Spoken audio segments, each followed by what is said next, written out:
good evening to all the panelists present here. I, Swati Suresh, take immense delight to be welcoming all of you to today's panel discussion hosted by Delhi Public School, Bangalore East. We complete 1.5 years since undergoing one of the deadliest pandemic known to mankind, COVID-19. What seemed like just a mere spark during the initial stages has changed many of our lives. From being confined within four walls to losing our loved ones, we have faced this all. India alone faced the biggest challenge when lakhs of people succumbed to COVID during the second wave of the pandemic.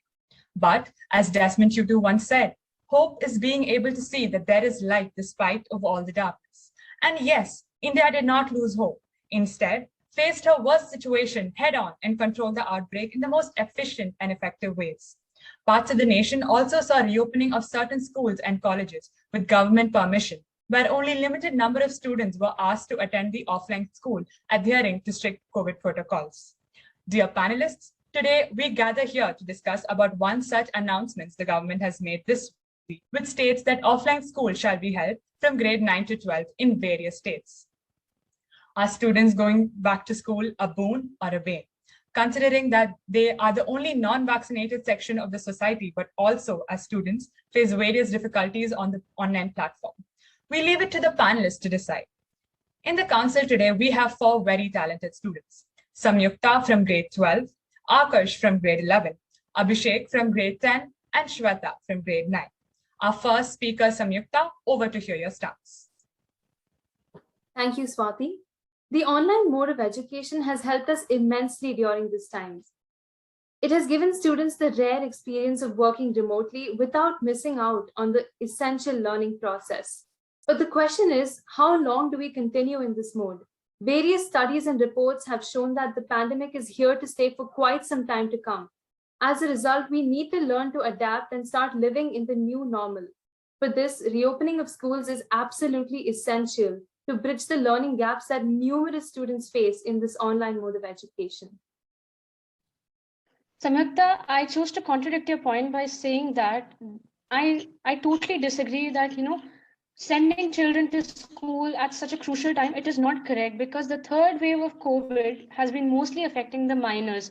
Sending an age group without being vaccinated to school is not going to be a good idea because your body will, as you have not vaccinated, it's not going to be safe for children to go to school and sit along with the public to interact or anything like that. And also when the online classes have been going so smoothly, what is the need for offline classes? Shweta, I agree, your point has weightage, but I still disagree with what you just said. Since even though online is going pretty smoothly, but the students who have taken up science in 11th and 12th are missing out on their practicals. And as you took the point of vaccine, even though we are the non-vaccinated section of the society, all the people around us, the faculty and even the teachers, they're all fully vaccinated, which reduces the risk of spread of COVID-19. And also when schools will be opened, it does not mean that the school will be opened abruptly. It will be opened with proper measures kept in mind. First of all, I find it utterly preposterous that people are even thinking about opening schools because only 9% of the Indian population has been completely vaccinated as opposed to 50% of the American population, yet they're having 150,000 cases every day.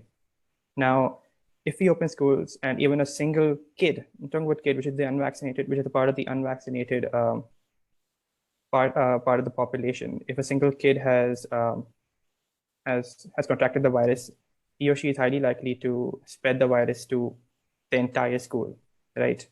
Now, of course, the opposition is going to contradict by saying that we're going to make sure everybody follows the safety measures, but it just doesn't work. It really doesn't work because we can't follow the simple rules of wearing an ID card. How can we wear double mask the entire 6 hours of the day? Now, about the practical aspect of education, I do understand that a practical education is extremely important, but our lives are even more so. So, yeah. I feel differently than Akash. The analogy of the ID card is something that's absolutely irrelevant in this situation. The coronavirus pandemic is a question of life and death. all the students are definitely going to adhere to all the COVID appropriate protocol, because at the end, it is a question of their own safety. So ID cards are something which people used to look at lethargically, but a mask, everybody takes it seriously now. And that too, it's been over 1.5 years since the pandemic struck our entire world and the entire nation. So people are by now used to wearing masks for longer durations. And even if there is a need to get a breath of fresh air, you can always remove your mask for a few minutes. Nothing's going to affect that way. And then you put it back on. So you always have enough protocols to prevent everything. Only if you step out of the line and do something that is not COVID appropriate, you can contract the virus. And right now, it is the right time to open the schools because the third wave hasn't struck yet. So we can't just keep endlessly waiting for the pandemic to get over, because like I mentioned earlier, it is going to be here for a very long time to come. We have to learn to adapt and move on to the next cycle. We can't keep staying in the same cycle of online education because there are various disadvantages of the online mode. Panelists, I would now like to put forth the discussion about vaccination for the below 19 or the demographics that are set to be going to school to attend offline classes. So please do voice your opinions. First of all, we don't have a vaccine for under 19, so there's no chance that we can open the schools because there's some chance that the vaccine might come this year, by the end of this year, but we're not sure.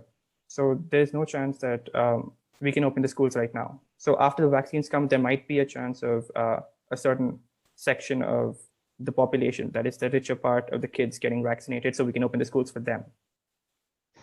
Yeah. Akash, I completely disagree with what you said. Do you mean that till the time vaccine is not out in the market, we'll be sitting at our homes and only studying the theoretical part of it? Absolutely. And yes. And since we are talking about health and vaccine, do you think it's appropriate to wait till the time vaccine comes out in the market? Yes, I think we should wait for the vaccines to come out because I think any reasonable. Yeah, go ahead. Sorry. Yeah, I would like to say something. I suggest let Akash finish his point, after which you can take on the podium. Yeah, I think we should be waiting for the vaccines to come out because any reasonable person would prefer having their life over having a somewhat better education. Because, anybody can miss a practical. Yeah, anybody would prefer having their lives over having a good education. Yeah. Shweta, please. I would suggest that as you're talking about practicals being a barrier that you're not able to do practicals, even if that has to happen, we have to divide children into, the most minor groups, like, for example, only 20 people, and we shouldn't be calling them for 4 or 5 hours a day and cram them into a room. We should call them for at least, 1 or 2 hours at different time points of the day. That way it would be better, because if you're going to call everybody together in the school, or even if half of the children are coming only 3 days a week, it is not going to be any different from how we were, it is not even going to be efficient enough. What are you going to do in 3 hours or 4 hours? The same thing you were doing in online classes. It's not any different. And coming back to the topic about vaccination, the contagious Delta variant, it has become it has, over a period of time, it has become a very dominant strain across the world. And now a new study, according to the recent reports, show that the pandemic is far from being over, and it is mostly affecting the children who have, the age group which has not been vaccinated yet. So I think it is not a correct idea to, reopen schools at this crucial point of time. First, I would like to contradict one of the points that Shweta said regarding the practicals, how practicals will be conducted in schools. I think if schools will be reopened, they're definitely going to take all the measures that would ensure the smooth flow of all the practical examinations, while at the same time ensuring the safety of students. So I definitely don't think they're going to call the entire 12th grade or 11th grade or 10th grade together, but they're going to split them in batches, and they're going to be separate, maintaining a distance of at least 6 feet or 2 meters between them. So definitely, I feel like the concerns regarding these should really not be there, because all the measures are definitely going to be taken by the school. And secondly, recently, I was going through some statistics regarding seroprevalence in young children below 18. Studies have shown that there is a very high percentage of antibodies in the bodies of students, even though they haven't been vaccinated, because students, the coronavirus pandemic has been here for a very long time, and our population is starting to develop herd immunity. So waiting for the vaccine is going to be a very long time, because vaccines are in the very preliminary stages of being tested for children. So I don't think our nation would take the risk of speeding up or hurrying up the process of vaccinations just so that students can go. So if all the measures are being followed, schools can definitely be reopened and students will definitely be safe. So as the discussion is about high school students, I would like to point out a psychological trait about high school students, that the more you push them not to do something, the more they're going to do it. That's a psychological trait. And they just don't like following laws. That's just how high school students are.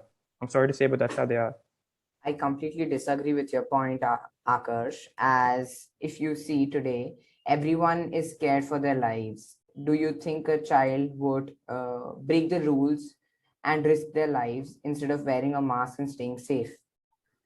Since There's you an are a easier high way- school student, I would like to address this question to you, that would you wear a mask if you went to school? Panelists, I Look, think we are just a second, deviating from the topic. Swati, just a second. Yeah, I would say that we can be safer by staying at home. That's much safer than going to school with masks. And also, it's not only the children who are going to be taken in consideration, but also their families. They have parents at home, they have grandparents at home.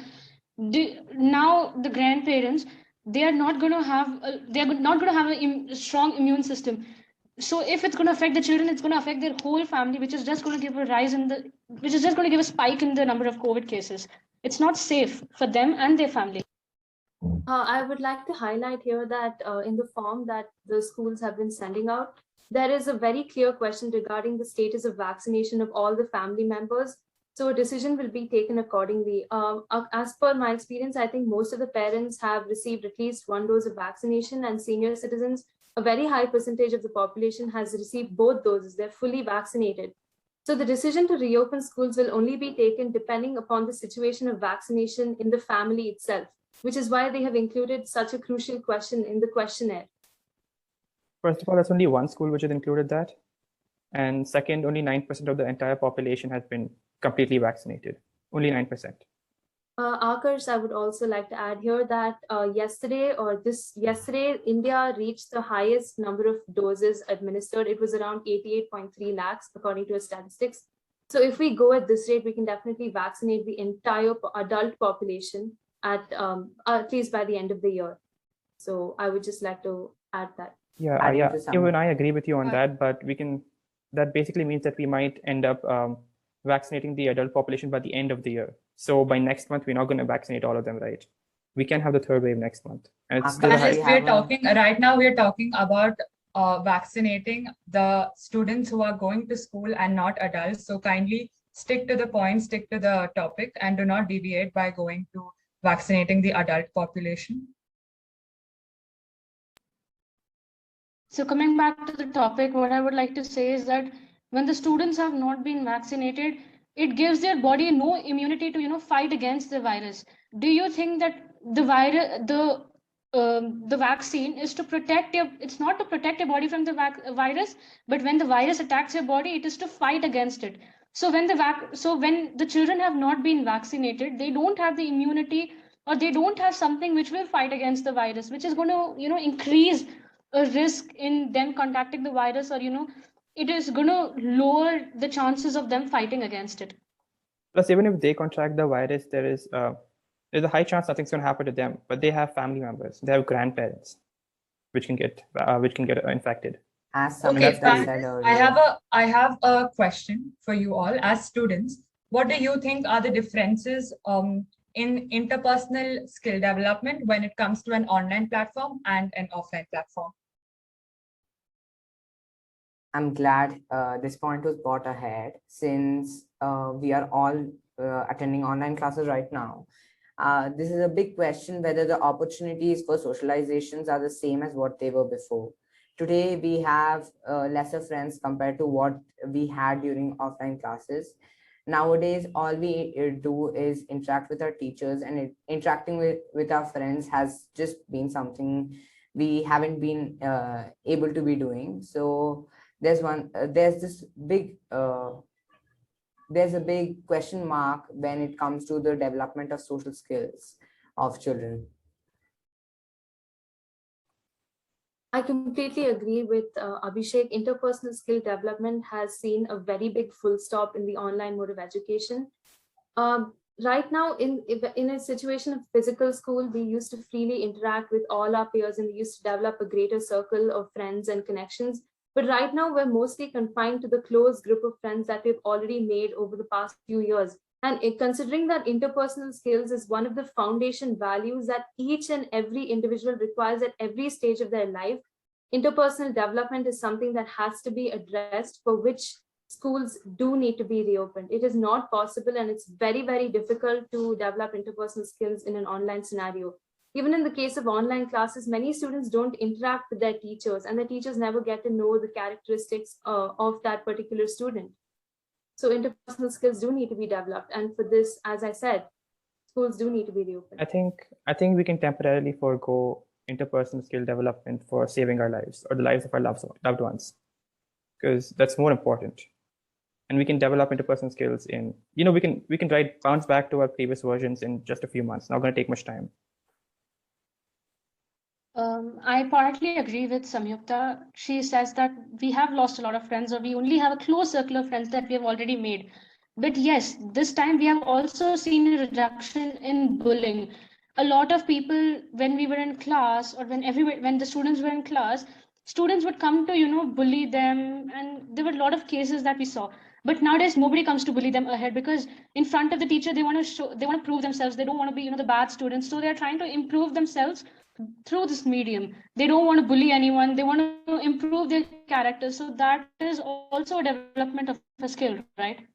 Okay, panelists, since Shweta brought up the topic about bullying, can we please again put light on bullying that's been happening online, the difference of bullying that's happening on an online platform and on an offline platform? Please go ahead with your stance. As the online classes have begun, I would say that children are being exposed to new sites where the chances of cyberbullying is higher.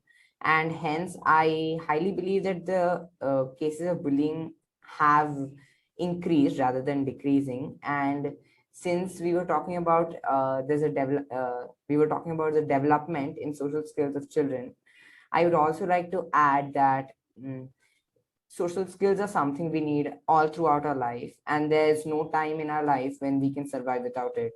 So foregoing and forgetting social skills is not the way to go ahead, and it is essential for us to return back to schools. I would like to clear a point. Abhishek, I think you're deviating from the topic that we were talking about, bullying, and I think we have come back to the topic that we were talking before. So let's stick to the topic. Yeah, plus I would like to clarify I think he was sticking to the topic. Okay, fine. Okay, I just want to clarify that I did not say we should permanently forego social development. I use the word temporarily. I just want to say that. And yeah, that's it. Okay, Akash, even if you said temporarily forego, school years are the foundation years of any student. So this is the time where we learn new skills and we develop both academic and non-academic or social skills. So in a gap of 1.5 or 2 years, if we do not interact with anybody at all, if the post-pandemic, we will never be able to revert back to our social connections ever again. Because if there's a halt, suddenly you can never continue with the process again. So interpersonal skills do need to be addressed it's something that has to be taken very seriously.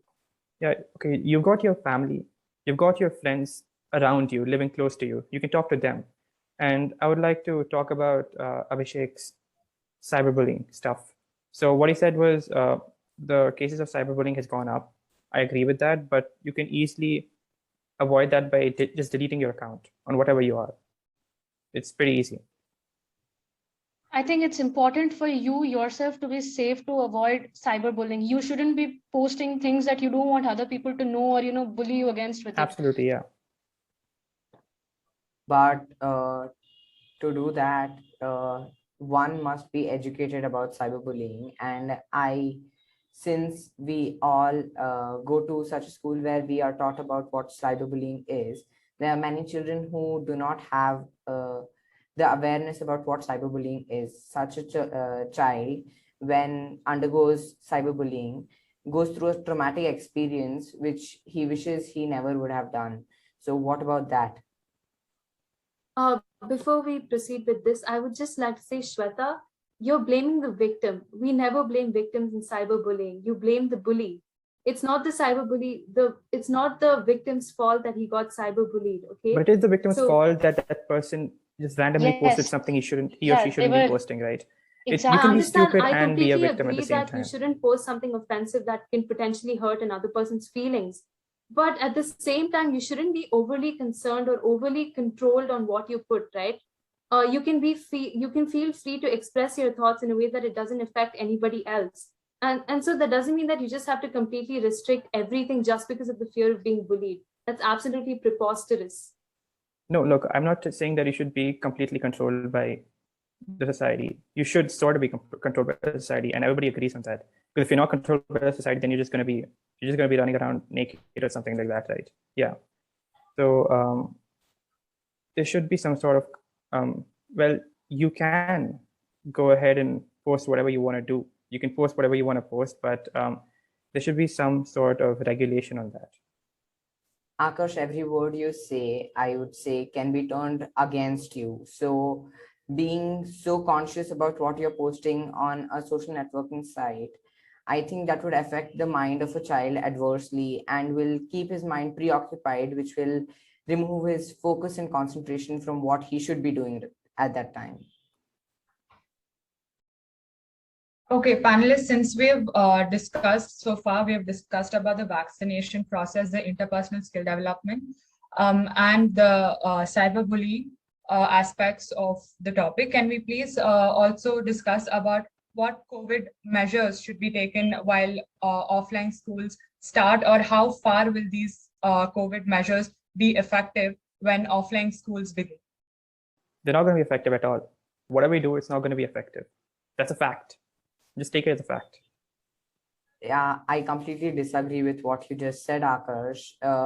It's a statement, it's a very loose statement, I would say. And when you're concerned about your own life, you would not go and jump into the well yourself. And I would say that if guided properly, schools should reopen, and they can reopen with proper measures, and measures will be followed with teachers supervising the students. Adding on to Abhishek's point, I would also like to say that even last year, when actually the second wave was going on, many senior students had to go to school to attend classes. And our school did manage them very well. And there were no unfortunate cases of where students contracted the virus. So that completely makes your point null and void, because if you follow all the appropriate measures, like just simple things like wearing a mask and sanitizing yourself and maintaining social distance, we can actually prevent the third wave. Now tell me, do have all of you always been at home? You do step out sometimes, right? Maybe even if it's to buy groceries. And even then you wear a mask. And it's not that everybody who just stepped out of the house just contracted the virus. But you can't be wearing a mask for 6 hours straight, right? You can't do that. And Samyukta, do you think that only because last year they opened and nobody contracted the virus, is that a sure guarantee that nobody will contract the virus this year also? Because nowadays you can say that temperature checks will be done, and if there is a draw, if something seems suspicious, they will be sent back home. There are some people who are asymptomatic as well. So the temperature checks, they aren't going to be accurate enough. And also sanitization won't help every time. Sanitization will prevent the virus from spreading to an extent, but it does not give the guarantee that you will not contract the virus at all. Shweta, replying to your first question, saying that, do you think that last time, since no one contracted the virus, this time also no one will be contracting it? It does not assure, it is not 100% sure, but it just, it gives you an assurance where you know that if you open the schools, students are aware and they will be following the COVID protocols. Now, coming back to the case where we were talking about when schools are reopened, what measures have to be followed. I agree about asymptomatic cases, but then the question arises whom to trust and whom not to trust. And I would say that the basis of our society is trust. Until and unless we don't have the trust for the person sitting on the other end of the table, it is hard to even converse with them. So Look, first of all, temperature checks, they don't do anything. Because, in case I have fever, if I have fever, I'm not going to go to school, right? Even before the coronavirus, if we had fever, nobody would go to school. The person wouldn't go to school, sorry, yeah. If the person had fever, they wouldn't go to school. The same thing applies here. I don't think so. Even before the pandemic, if people were sick, they would usually stay home. I don't know. That's basically what I'm saying. But yeah, I guess you got me wrong. If a person was now well, then they would stay at home. Yeah, absolutely. So if anybody is unwell, even at this point of time, they would stay at home. Yeah, but on the you one don't know hand, if you're I unwell. definitely. Just a second. I'm telling that if you have a fever, you have a proper fever. You know that you have a fever. You're not asymptomatic or anything like that. Then you're not going to come to school. So temperature checks won't work. On one hand, I completely agree about the asymptomatic cases. They're very difficult to detect and can also lead to the spread of the virus. But at the same time, not every fever, not every cold, not every cough is a coronavirus. Definitely, if you exhibit symptoms, you should get yourself tested. But I myself have seen many cases where people just contract regular virus because of the flu, changes in season. It need not be COVID. Yes, in Okay, that panelists, also, may I please have your attention now? I would like to summarize the points that we have discussed on the panel today. While Samyukta and Abhishek clearly stated that students still face difficulties coping up with online classes due to which their academic and other extracurricular activities are affected, and they are clearly in favor of school reopening, Swati and Akash also put forth their concerns, stating that reopening of school can adversely affect the health of the students as they are still not vaccinated and have a high chance of contracting the virus, by which they mean reopening of physical schools can be put on hold until the pandemic subsides and situation ensures safety for the students. So hence, we can come to conclusion about this discussion that although schools are set to reopen on the stated date, strict COVID protocols should be followed in the premises to eliminate any student, teacher, or staff, for that matter, of the school to contract a virus, thereby ensuring a secure and safe environment for all. Yet, many concerns remain. On that note, on behalf of all the panelists, I would like to conclude today's discussion by thanking our principal, Manila Carvalho ma'am, for being a pillar of constant strength and motivation. Ma'am, you've always encouraged and motivated us to put our best foot forward in any new venture we undertake. Thank you so much.